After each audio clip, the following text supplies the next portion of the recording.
The first time I saw her, the rain was falling so hard against the greenhouse glass that it sounded like 1,000 tiny hammers.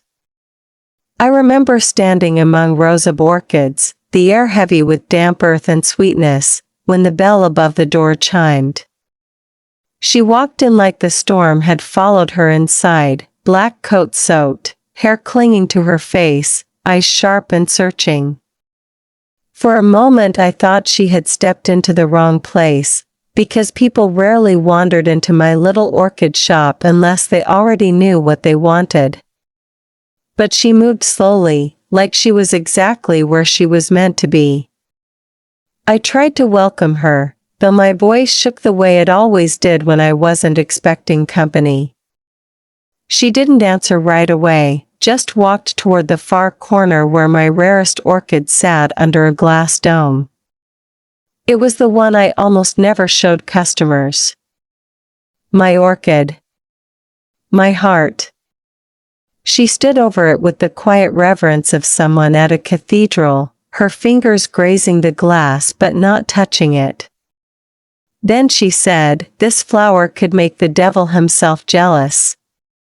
I laughed nervously, not sure what kind of person makes that kind of statement about a plant. But when she turned to look at me, her eyes burned with something I couldn't name, and the laughter died in my throat. Her name was Celine. I learned that when I asked if I could help her find something. She didn't ask for prices or care about the little plants most people bought for decoration. Instead, she asked me about the orchid, the rare one, the one I had raised like a child. I hesitated, protective, but something about her tone made me answer. I told her it was a fragile hybrid, almost impossible to grow outside exact conditions, and that it took me years to keep alive. Celine listened with a stillness that was unsettling, her dark eyes never leaving mine. "So you gave it your soul," she whispered, as if she knew something I didn't. I laughed again, this time more awkward, brushing it off. People romanticized plants all the time. But she didn't laugh. She just smiled like she knew a secret. The rest of the afternoon blurred into a series of conversations that felt strangely intimate. We talked about orchids, about life, about loneliness. She asked me if I ever felt like I was meant for more than this little greenhouse, like something was waiting for me beyond glass walls and dirt. I wanted to tell her no, that I was content with my plants, with silence, with not risking heartbreak again, but her words struck a place inside me I usually kept locked. I didn't tell her the whole truth, but I felt like she could see it anyway. She stayed until the rain stopped.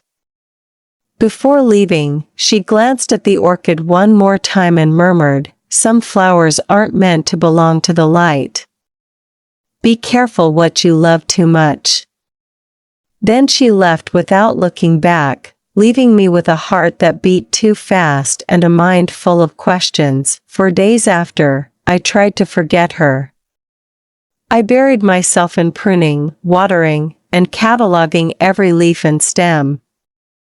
I convinced myself she was just a strange customer with odd words and piercing eyes. But the greenhouse felt emptier without her, the air heavier, like her absence carried weight. Even the orchids seemed duller, their colors not as bright. I caught myself glancing at the door every time the bell jingled, hoping it was her. And then one evening, when the sky was bleeding orange and the shop was about to close, she came back. This time she wasn't dripping wet, but her presence was just as intense. She walked in like she had every right to be there and asked me how the orchid was doing. I told her it was fine, but my voice cracked like a teenager's. She smiled, that same secret smile, and stayed longer than before. The more we talked, the more I realized she was nothing like anyone I had ever met. She never shared much about herself, her past, her work, where she lived, but she seemed to know things about me I had never said aloud. She noticed how I touched the orchids as if they were fragile hearts. She noticed the tiredness in my shoulders and said loneliness had a weight you could see if you looked close enough. It was terrifying how seen I felt, like she was reading chapters of my life I had hidden from everyone. Yet I didn't push her away.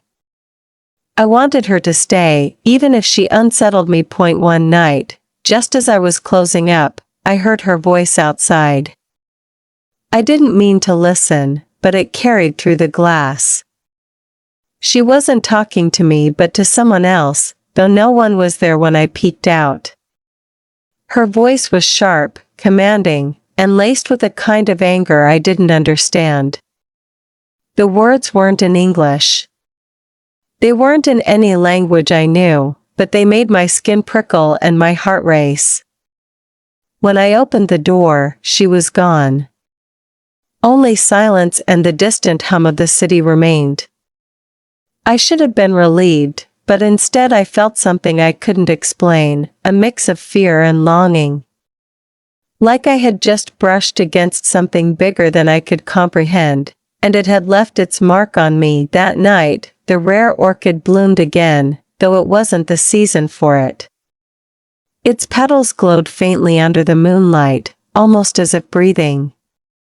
I touched it with trembling fingers and swore I felt a heartbeat inside it, steady and alive. My chest tightened. Something was happening, something that had begun the moment Celine walked into my life. And no matter how much I tried to deny it, I knew deep down that nothing would ever be the same. Celine kept coming back, and each time she did, the world inside my greenhouse shifted. It wasn't only that her presence filled the air in a way no one else's ever had, it was the way she made the silence between us feel alive. She would walk slowly down the rows of orchids, her fingertips hovering near the petals without touching, her eyes following every curve and shade of color like she was memorizing them. I would watch her from behind the counter, pretending to sort pots or make notes, but really I was studying her as closely as she studied the flowers. There was a gravity in her movements, a deliberate stillness, like she was part of something much older than the rest of us, something that didn't rush for time. I started to notice the way her voice lowered whenever she spoke about beauty, how her eyes would lock on mine for a beat too long, as if she wanted to pin me in place. Each conversation grew heavier with something unspoken, something that felt both dangerous and thrilling. She began asking me questions no customer ever had. She wanted to know why orchids mattered so much to me, why I chose to dedicate my life to nurturing them. I tried to explain that orchids were fragile, but also defiant, that they could survive where others couldn't if you gave them the right kind of care. I told her about my mother's garden, about how the first orchid I ever saw bloomed in the corner of a broken window, clinging to life even when the rest of the house was falling apart. Celine listened with an intensity that made me uneasy. When I finished, she leaned closer across the counter and said softly, "You care for them the way no one cared for you, don't you?" My breath caught. I had never told her anything about my past, and yet she spoke like she had walked through it herself. Her visits grew longer. Sometimes she would sit quietly on a wooden stool in the corner of the greenhouse while I worked, her gaze following me without interruption. I tried to pretend it didn't make my hands shake when I pruned or watered, but I could feel the weight of her eyes on me. And yet, instead of pushing her away, I found myself craving her presence. It was like a shadow I wanted near me, one that made the room feel less empty. One evening, as the sun melted into dusk, I asked her why she kept coming back. She smiled in that slow, secret way and said, "Because this is the only place where I don't feel like a stranger." Something about her tone made me shiver. She spoke as if the world outside had rejected her, as if the greenhouse was her only refuge. But the more she opened up in these strange half-truths, the more I realized how little I actually knew about her. She never spoke about her family, her past, or her life outside these walls. She brushed off personal questions with vague answers or silences that stretched too long. Sometimes, when I caught her staring too intently at the rare orchid, I thought I saw a flicker of something in her expression, fear, maybe, or hunger. I couldn't tell which, but it left me unsettled. And still, I let her stay. One night, long after closing, I heard her again. The shop was dark, the only light spilling in from the moon through the glass ceiling. I had lingered to tidy up, humming quietly to myself, when her voice drifted from outside. It was low, sharp, and commanding, unlike the gentle way she spoke to me. I froze, the shears in my hand trembling. This time, I moved closer to the door and pressed my ear against the wood. The words were foreign, rolling and sharp, threaded with a tone that made my stomach twist. It didn't sound like any human language I knew. It sounded older, heavier, like the earth itself was listening. When I finally pushed the door open, my heart pounding, there was no one there. Only the wet pavement and the echo of her voice still ringing in my ears. The next day, she came back as if nothing had happened. I wanted to confront her, to ask her who she had been talking to, but when I looked into her eyes, the words died in my throat. She asked me instead if I believed in bargains. What kind of bargains? I asked cautiously. She leaned against the counter, close enough that I could smell the faint scent of rain on her clothes, and said, "The kind where you give up something precious to gain something priceless. The kind where what you love most becomes your greatest risk." I forced a laugh, trying to make light of it, but inside my chest, unease bloomed like a bruise. She smiled at my reaction, but there was no humor in her eyes. That night, when I returned to the greenhouse alone, I found the rare orchid trembling slightly, though there was no breeze. Its petals had spread wide, glowing faintly under the lamp as if a secret fire burned inside it. My pulse quickened. I touched the glass dome surrounding it, and for a moment I swore I felt warmth radiating through. I backed away, heart pounding, every shadow in the greenhouse stretching longer, darker, like they were leaning toward me. My thoughts spun with questions, but one truth pressed hardest against my chest: Celine was not just a woman who wandered in by chance. She was tied to me, tied to the orchid, tied to something vast and dangerous I couldn't yet name. And though every instinct told me to run, I couldn't stop waiting for her to return. When Celine finally told me the truth, it didn't come in some dramatic confession under lightning or a sudden burst of anger. It came in a whisper, soft and trembling, late one evening when the world outside was quiet enough that her words could cut through every wall I had built around myself.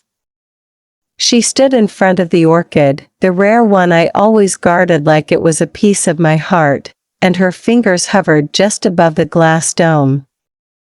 I could tell something weighed heavy on her, because her shoulders weren't set the way they usually were, and her eyes didn't carry the same steady fire. She turned to me, and in her voice was something I had never heard before: fear. She said she had made a deal with the devil himself, and the price of that bargain was her freedom. My laughter burst out too quickly, shaky and disbelieving, because what else could I do when someone says something like that?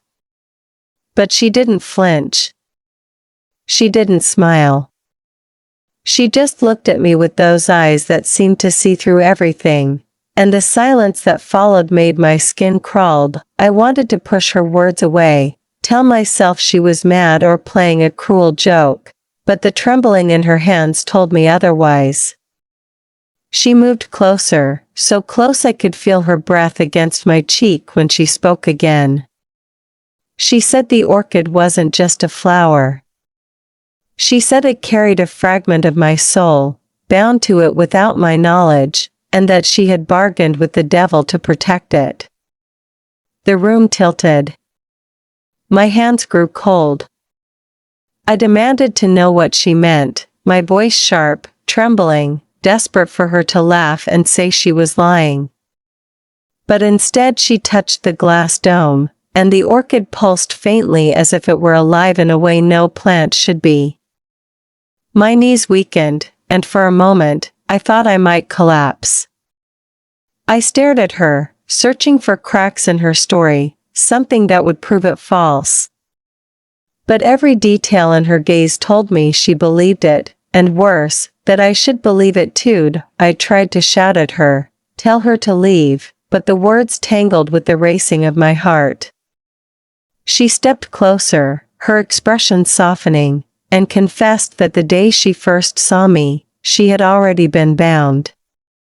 She had already been living in the shadow of that deal, but when she saw me with the orchid, saw the way I touched it with tenderness as if it were a piece of yourself, she couldn't bear to let it wither. That was why she made the bargain stronger, why she gave up more of herself. To save you, she whispered. Because you don't know how precious you are. Her words pierced deeper than I wanted them to. No one had ever spoken to me like that, not even in the years when I thought I had known love. I felt anger and disbelief twist together, but underneath it all, a thread of something else began to stir, a dangerous kind of longing. I wanted to tell her she was insane, but I also wanted to believe her, because believing meant that someone, even at the cost of their soul, had chosen me. The contradiction was tearing me apart. I pulled away from her, pacing the greenhouse with shaky hands, trying to clear the fog in my head.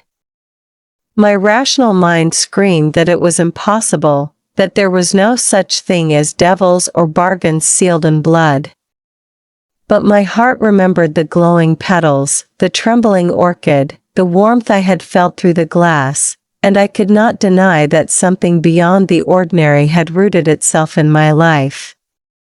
Celine didn't follow as I paced. She just stood there, watching me with eyes heavy with sorrow, like she had already prepared for me to reject her. I asked her what the devil wanted in return, what price was left to be paid. She hesitated, her jaw tightening before she answered. You, she said softly. He wants you. My throat closed, and I stumbled back as if the words themselves had struck me. She reached out, but I pulled away, my skin burning with dread. She explained that because she had tied herself to me through the orchid, he had seen what she saw, my worth, my light, the quiet fire I didn't even know I carried. And now, he wanted it. He wanted me. I felt betrayed, terrified, furious, and yet a part of me wanted to cradle her face and beg her to say it wasn't true. I shouted at her, asking why she would dare involve me in something so monstrous, why she would gamble with something she had no right to touch. Tears burned at the corners of my eyes, but I blinked them back, refusing to let her see me break. Celine's voice cracked when she said she hadn't meant for me to ever know, that she only wanted to protect me quietly, to give me a chance to keep living my small, peaceful life. But the deal had grown restless, and now there was no hiding. Silence stretched between us, thick and suffocating, broken only by the sound of the orchid's petals trembling against the glass. I wanted to tell her to leave, to vanish from my life, but when I looked at her, I saw a woman standing on the edge of despair, fighting battles I couldn't see just for my sake. My chest ached with confusion. I couldn't decide whether to run from her forever or to step closer and fall into the gravity of her arms. But in that moment, when her whisper filled the space between us like a vow, I knew one thing with painful clarity: whatever she had bound me to, whatever darkness she had pulled into my life, I was already too entangled with her to walk away. I didn't see Celine for several days after that night, and each hour of her absence pressed on me like a stone. I told myself I was glad she was gone, that I needed space to think, to breathe, to reclaim my life from the madness she had poured into it. But the silence inside the greenhouse was unbearable. The orchids seemed duller, their colors less vivid, their leaves limp as though her absence drained something from them. My rare orchid, the one bound to her secret, looked worse than ever. Its petals sagged, its stem curved like it was bowing to some invisible weight. I tried everything I knew, adjusting the temperature, misting it carefully, whispering to it the way I always did, but nothing worked. It was as if the plant was tethered not to my care but to her presence. And every time I looked at it, a sick dread filled me, a reminder of what she had said, that part of me was inside it, that it was more than a flower. At night, I couldn't sleep. Dreams twisted into dark shapes, filled with shadows that whispered my name. I woke gasping, drenched in sweat, the faint echo of a voice I had never heard before curling inside my skull. It wasn't Celine's. It was deeper, darker, coiled with power. Each time I awoke, the orchid would be trembling faintly under its dome, as though it had been listening to the same voice. Fear grew in me like roots breaking through stone. I wanted to deny it all, but the evidence was everywhere, in the withering plants, in the restless nights, in the way the air itself seemed heavier. When Celine finally appeared again, it was as though she had stepped out of the shadows themselves. I had just locked up, the street outside quiet, when I felt her presence before I saw her. She looked different, pale, hollow-eyed, her shoulders slumped under a weight I couldn't see. She didn't bother with pleasantries. Her voice was hoarse, urgent, when she said, "He knows. He's coming for you." My stomach dropped, and I backed away instinctively, pressing against the counter as if it could shield me. Celine stepped forward, her hands trembling, and begged me to listen. She explained that the devil had grown impatient. He wanted to collect what she had promised, and because she had tied me to the bargain through the orchid, I had become the target. Her eyes shone with something I couldn't mistake for anything but desperation. I wanted to scream at her, to tell her she had ruined everything, but fear stole my voice. Instead, I whispered, "What does he want from me?"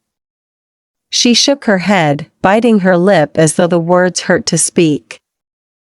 "He wants you because you are pure, untouched by his grasp. Your soul burns too brightly, and he cannot stand it. The orchid tied him to you, and now he craves you." My knees went weak, and I gripped the counter for balance. It sounded absurd, impossible, yet the trembling in my hands wouldn't stop. Celine reached for me, but I flinched away, my heart screaming in conflict.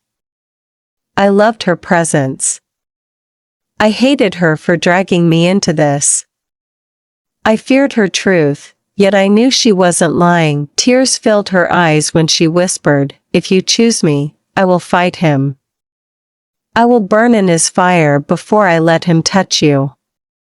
But if you walk away from me, if you deny what binds us, he will take you, and I will be powerless to stop it."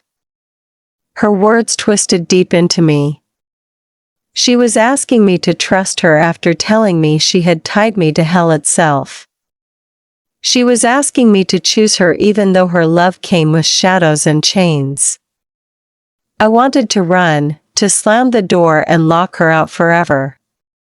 But when I looked at her, shaking and broken, I saw more than her bargain. I saw the truth she tried to hide, that she loved me, desperately, recklessly, enough to damn herself. The silence stretched so long I could hear my own heartbeat. Finally, I whispered, "Why me?" My voice cracked, the question raw. She closed her eyes, and when she opened them, her gaze was molten with pain. "Because the first time I saw you, you were light. And I have lived too long in darkness." My chest tightened, my throat burned, and I hated how badly I wanted to believe her. My heart twisted between terror and longing, fear and the fragile bloom of something I had not felt in years, love. She stepped closer, her hand hovering near mine but not touching. "I can't promise you safety," she whispered. "I can't promise you peace. But I promise you I would rather lose myself forever than lose you." And in that moment, though my mind screamed at me to push her away, my heart betrayed me. Because despite the fear, despite the danger pressing closer with every shadow, I realized I couldn't imagine a world without her in it. Even if it meant standing on the edge of hell itself. I didn't see Celine for several days after that night, and each hour of her absence pressed on me like a stone. I told myself I was glad she was gone, that I needed space to think, to breathe, to reclaim my life from the madness she had poured into it. But the silence inside the greenhouse was unbearable.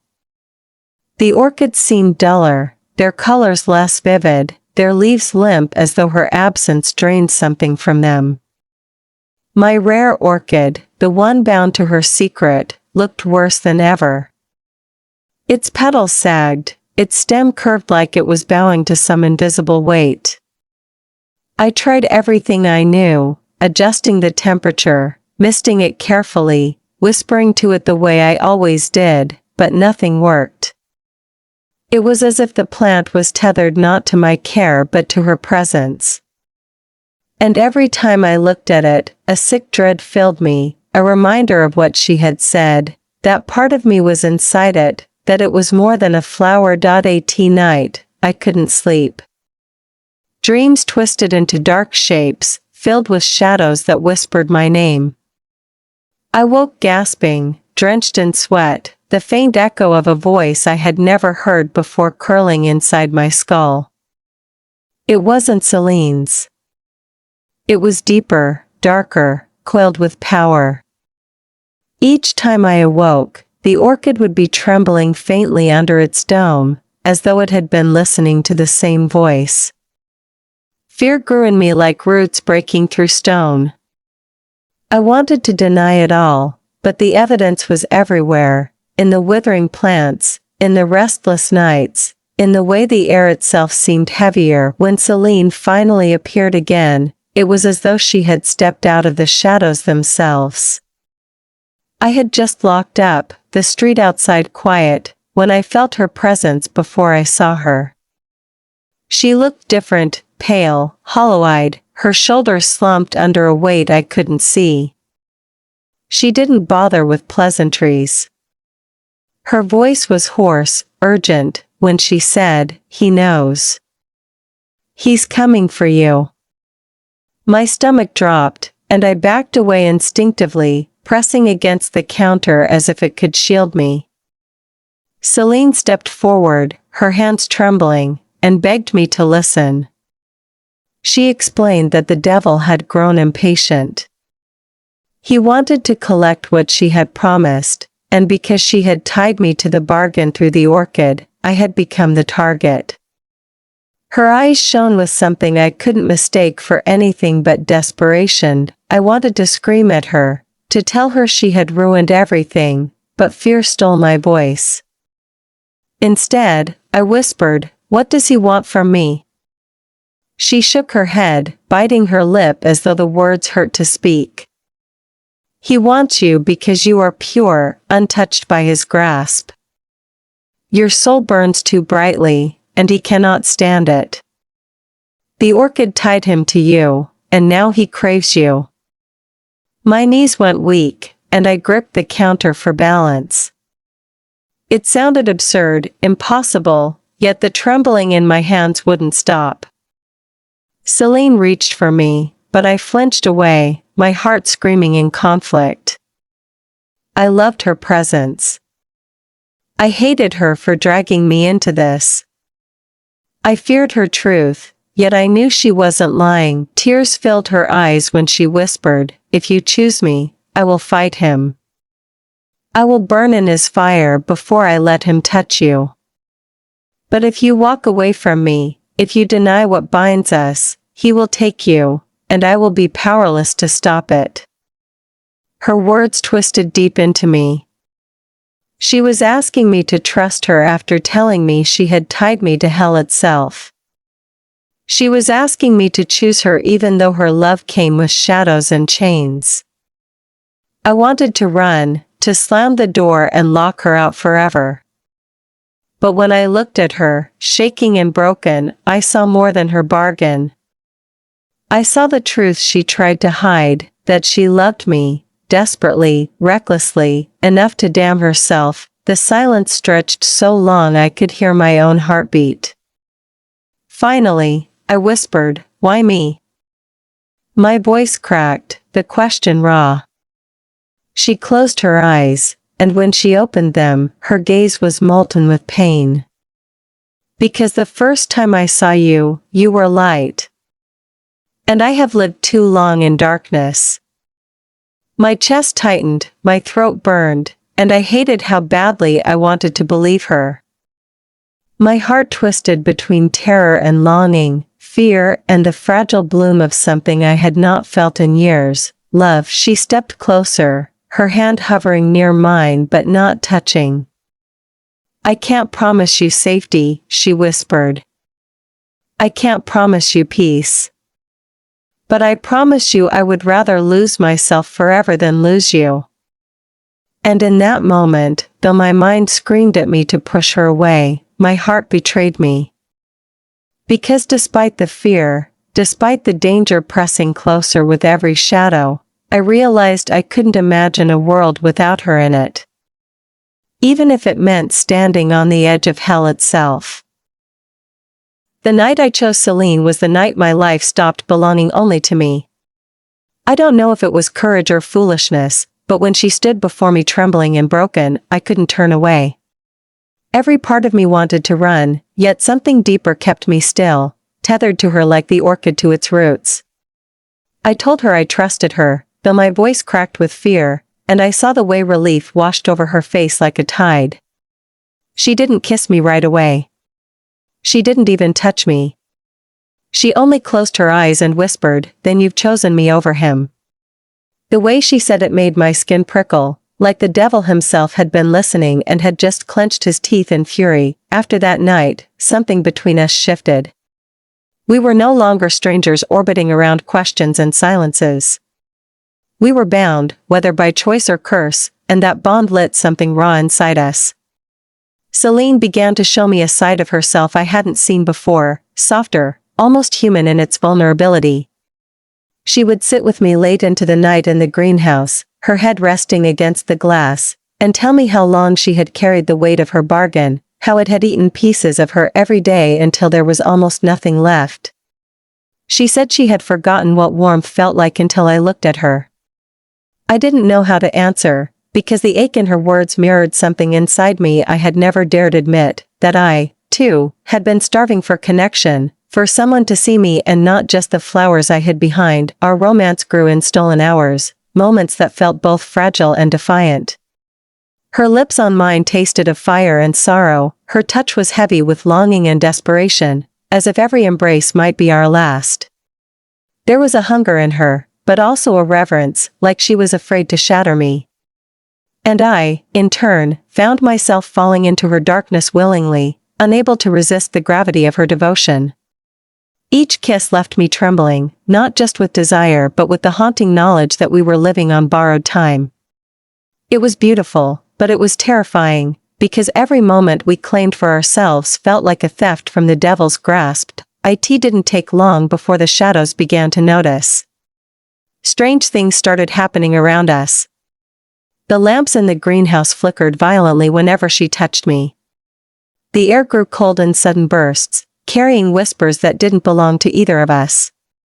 Once, as I reached for a watering can, it burst into flame without warning, the metal glowing red before clattering to the ground. I screamed, and Celine was already there, pulling me away, shielding me with her body even as the fire burned in her eyes. Later, I saw the skin on her palms blistered as though she had taken the heat into herself. She brushed it off, but I could see the pain. Every time something like that happened, she looked more worn, more frayed at the edges, as though she was fighting battles I couldn't see, battles meant to keep the devil from dragging me into his grasp. The more we resisted, the harder he pressed. Some nights, I would wake from dreams that weren't mine, dreams where his voice echoed through the darkness, promising me eternal beauty, endless peace, if only I would give myself over. His words slithered into me, tempting me with visions of a life where the orchids bloomed forever, where no loneliness ever touched me again. In those moments, I almost broke. But Celine would hold me, her arms shaking, whispering against my skin, "Don't listen to him. He lies. He'll hollow you out until nothing remains." And in the warmth of her embrace, the whispers would fade, though never fully disappear. Our love became both shield and target. Every touch was defiance, every whispered confession a strike against his power. But every time I looked into her eyes, I saw how much the fight was costing her. The shadows clung to her more tightly, her skin paler, her body weaker. Once, when I begged her to stop fighting for me, to save herself instead, she broke down in tears for the first time since I had known her. She clutched me like I was the only thing keeping her alive and said, "I would rather burn for eternity than see him take you. You don't understand, I made this choice. I'll keep making it, as long as you choose me to." Her devotion was both terrifying and intoxicating. It lit something inside me I hadn't known existed. For so long, I had thought love was safety, comfort, quiet companionship. But with Celine, love was war. It was raw and consuming, a fire that threatened to devour us both but made me feel alive in a way I hadn't before. And slowly, I realized I couldn't remain passive, hiding behind her sacrifices.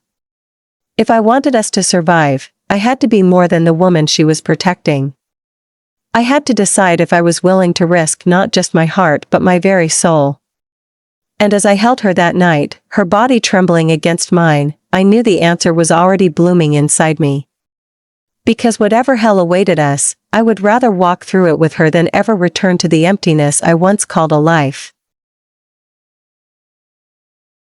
The first time I felt him, it wasn't through fire or shadows. It was through silence. I was alone in the greenhouse, Celine having gone to find herbs she said would help strengthen the barrier around us, and for the first time in days the world felt still. Too still. The hum of the lamps, the soft creak of the wooden beams, even the faint buzz of life from the orchids seemed to vanish.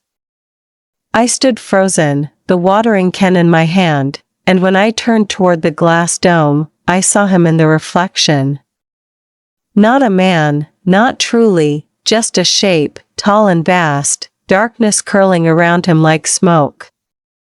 His eyes glowed faintly in the reflection, red coals in a pit of night, and his mouth twisted into something that wasn't a smile but a promise.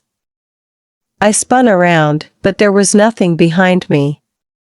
Only shadows stretching too far, longer than they should, their edges sharp and curling. My chest tightened, my breath caught, and then his voice filled the space inside me.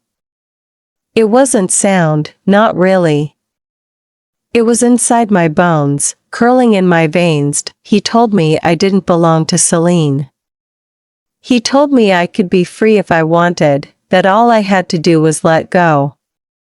His words slithered like honey and poison, painting visions in my mind. I saw the orchids blooming endlessly, colors richer than anything on earth. I saw myself standing in sunlight, never aging, never aching, never lonely again.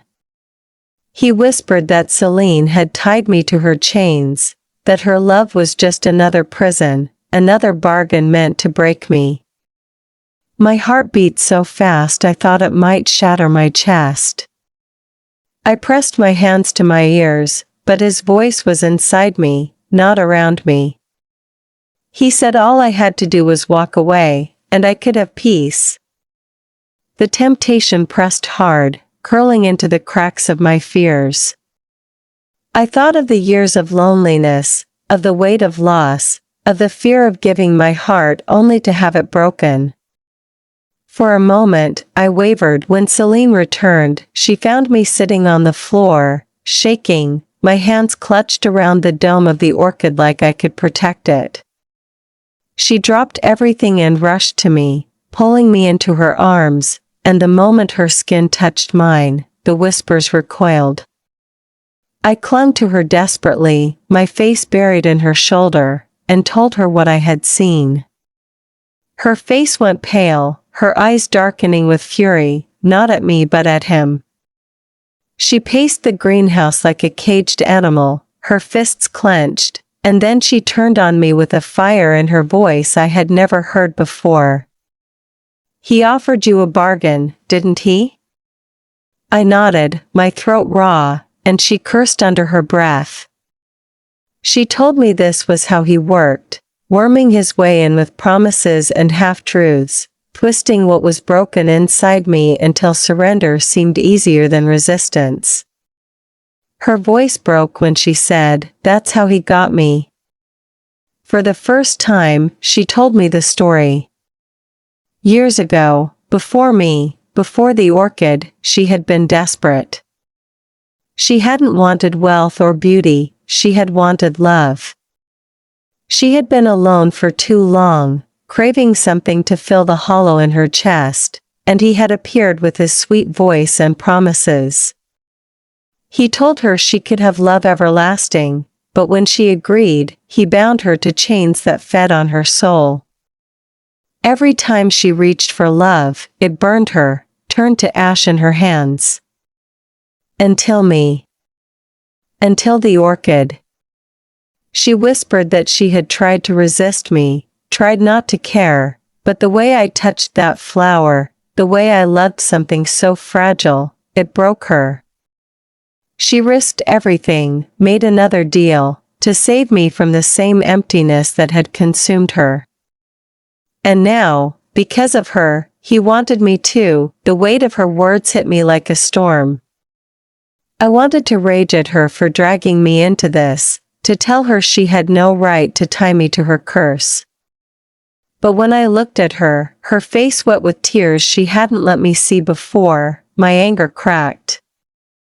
She wasn't a monster.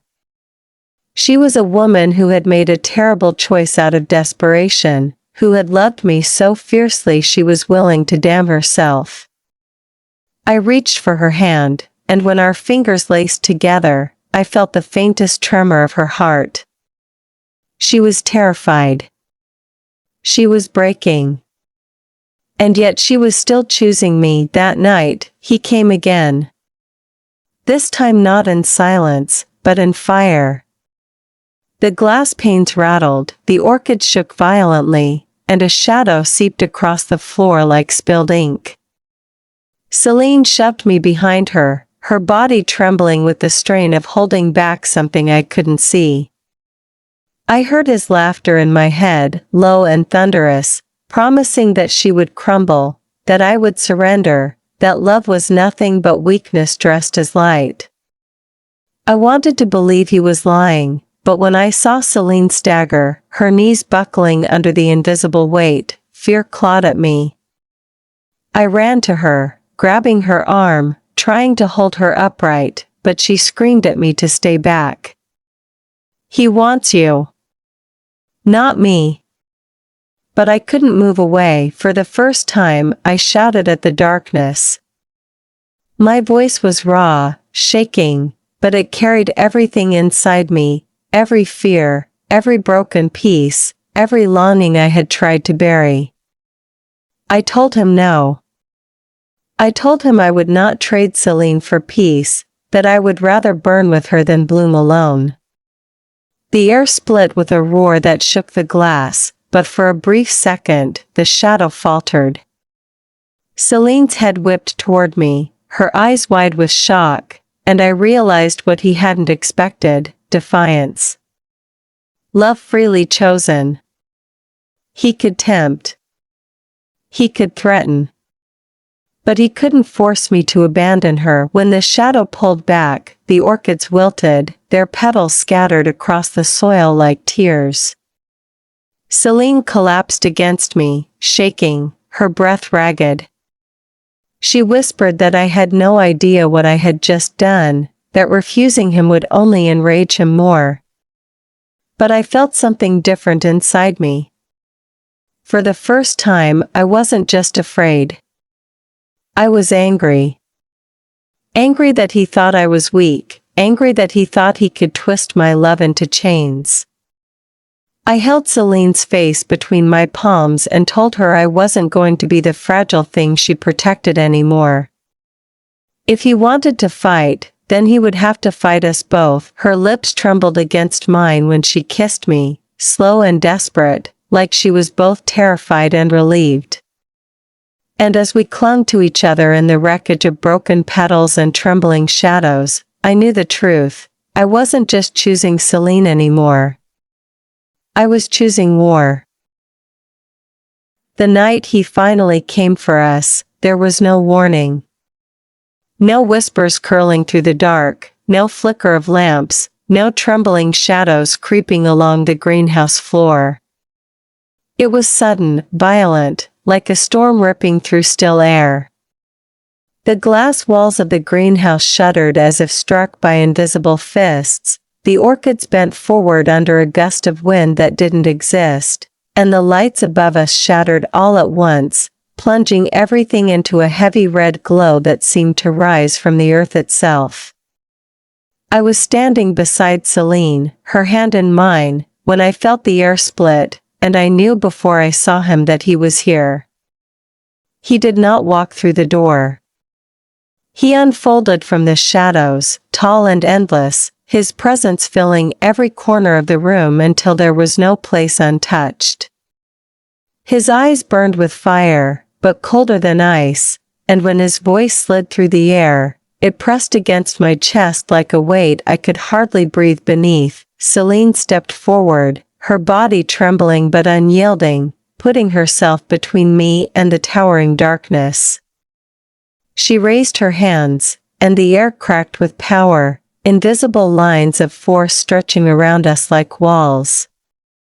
I could see the strain already in her face, her jaw clenched, sweat glistening at her temple, but she stood firm. He laughed, not with joy but with a sound that shook the glass panes, deep and cruel.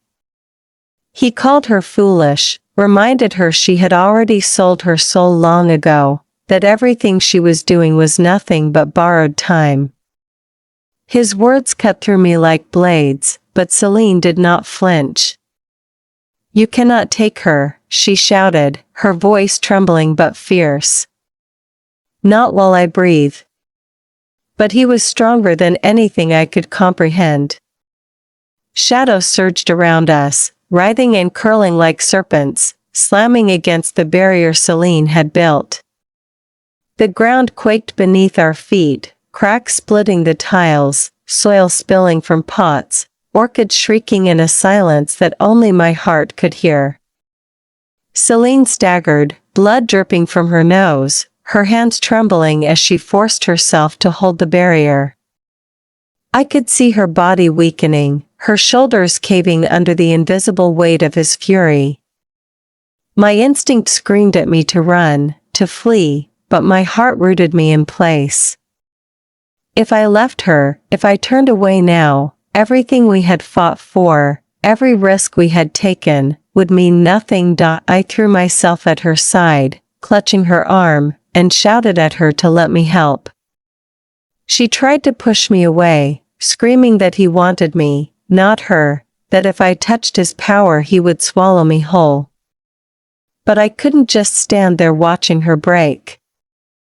I pressed my hand against the orchid's glass dome, and in that moment I felt it, the pulse, the warmth, the soul she had tied to it. Mine. It surged up my arm like fire and lightning, searing my skin, filling me with a heat so intense I cried out.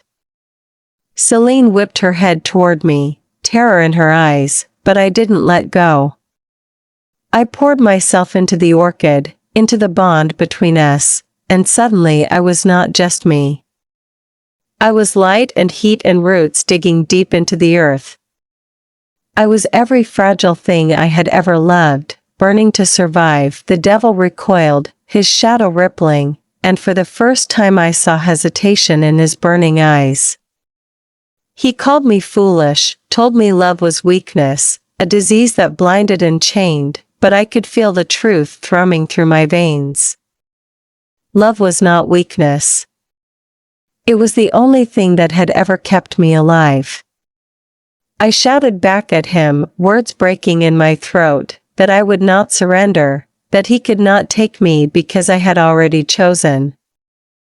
I had chosen Celine. And as those words tore from me, the orchid exploded in bloom. Its petals burst wide in a light so fierce it filled the greenhouse, spilling across every shattered pane, every wilted flower. The glow burned through the shadows, tearing them apart, stripping them of shape until they shrieked into nothing. The devil roared, a sound that rattled my bones, but his power wavered against the blaze of our bond. Celine's hands dropped, her strength failing, but I caught her before she fell. Together, side by side, we faced him. She clutched my hand, her voice broken but firm, whispering that love freely given could not be owned, could not be stolen, could not be bought. It was beyond him. It always had been. His shadow swirled violently, lashing against us, but the orchid's light surged brighter with every word, every breath, every heartbeat we shared. For the first time, his form began to falter, edges crumbling like ash in the wind, but it was not without cost. Celine screamed as the last wave of darkness struck, the force throwing us both against the glass wall, shards raining around us. I shielded her with my body, pain tearing through me, but even as blood ran down my arms, I refused to let go of her. The devil's form shattered into fragments of shadow, each piece dissolving into the night until only silence remained. The red glow vanished, replaced by the cold silver of moonlight, and the greenhouse fell still once more. The orchids lay ruined around us, their petals scattered, their stems broken. But the rare one, the orchid bound to me, stood radiant, its bloom glowing softly, alive. Celine was shaking in my arms, her skin pale, her breath shallow. She whispered that it was over, but I could see the cost in her eyes. She had nearly burned herself out, nearly given everything.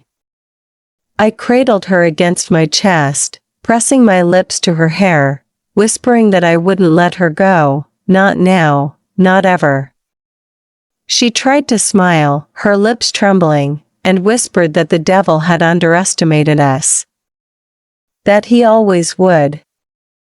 And though fear still lingered like smoke in my chest, I felt something stronger rise with it, defiance. We had faced him, and together, we had survived. For the first time, I believed we might be able to survive whatever came next, as long as we didn't let go of each other. The days that followed felt like waking from a nightmare only to find yourself in a dream that was just as fragile. The greenhouse stood wounded, glass shattered in jagged teeth, orchids lying broken and scorched across the soil. I spent hours sweeping up shards, replanting what could be saved, and mourning what could not. Yet even in that ruin, life still stirred. The orchid that had bound us together glowed softly, its petals radiant, pulsing as though it carried our hearts inside its bloom. Every time I looked at it, I felt a strength that reminded me we had survived, though survival had left its marks.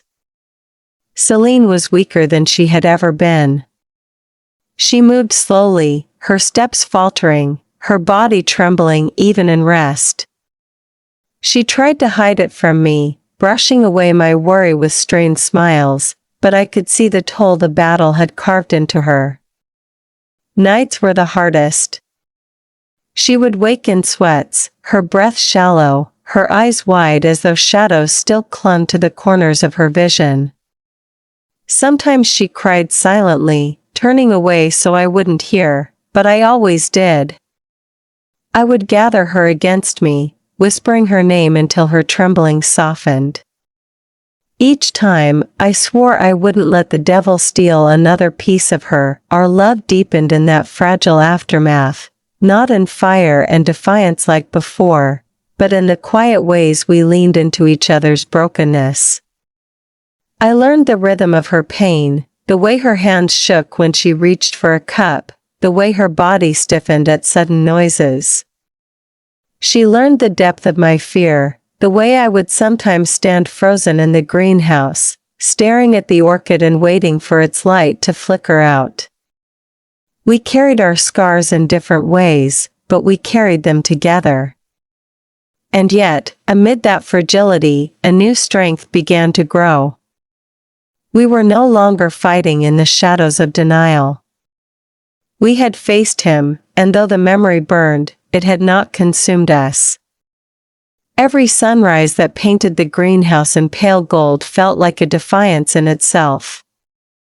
Every breath she took beside me was a victory, but it wasn't peace.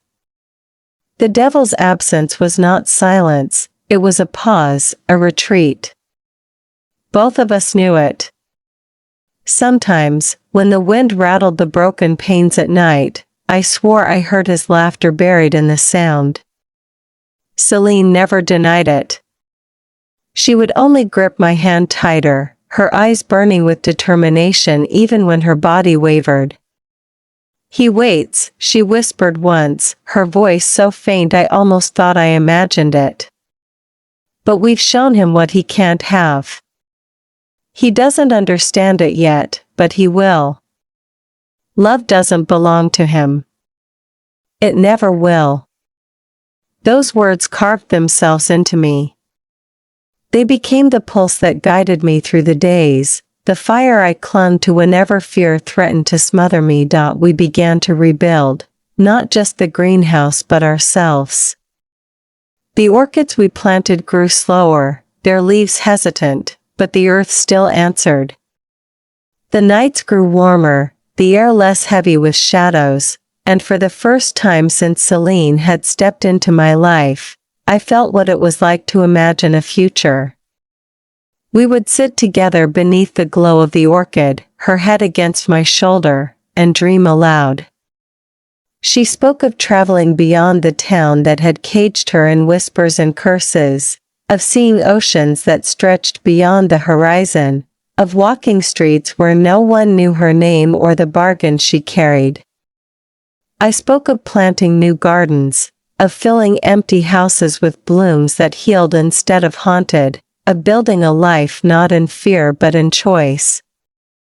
Every word was a promise, fragile but real, stitched into the fabric of who we were becoming. Yet even as hope bloomed, I knew we lived on borrowed time. Celine's strength waned with each passing day, her skin pale, her steps slower, her laughter softer. She gave so much to shield me, to fight him, that there was little left for herself. And though she tried to hide it, I could see the truth in her eyes. She had given more than her soul to the devil. She had given her life piece by piece, and there might not be enough left to sustain her. That knowledge hollowed me, filled me with dread, but it also burned with clarity. I could not remain passive. I could not simply hold her while she slipped away. I had to choose, the way she had chosen me. One night, as the moon spilled silver across the broken glass, I pressed my forehead against hers and whispered the words I had been too afraid to say. Take from me. Whatever it costs, whatever it means. If it keeps you here, take it. I'm not afraid. Tears filled her eyes, her hands clutching my face as though she could anchor me to reason. She begged me not to, begged me to let her carry this burden alone, but I wouldn't yield. For once, it was my turn to protect her. My turn to sacrifice. My turn to prove that love was more than just clinging to someone's strength, it was giving your own when theirs was gone. And as the orchid glowed between us, I felt its warmth gather, spreading through both of us, binding us tighter than ever before. The devil had tried to claim us, to chain us in his darkness, but what he failed to understand was that love cannot be owned. Love cannot be bargained away or buried in contracts. It grows in places he can never reach. And though I did not know what price we would pay for what I had offered, I knew this: whatever came, whatever shadows lingered, we would face them as one. Celine was mine, and I was hers. That truth was stronger than fear, stronger than fire, stronger than the devil himself. And even if he waited in the silence, even if he returned one day to collect what he thought was owed, he would find us together, unbroken, defiant. Because love, fragile and fierce, was the only deal we would ever make.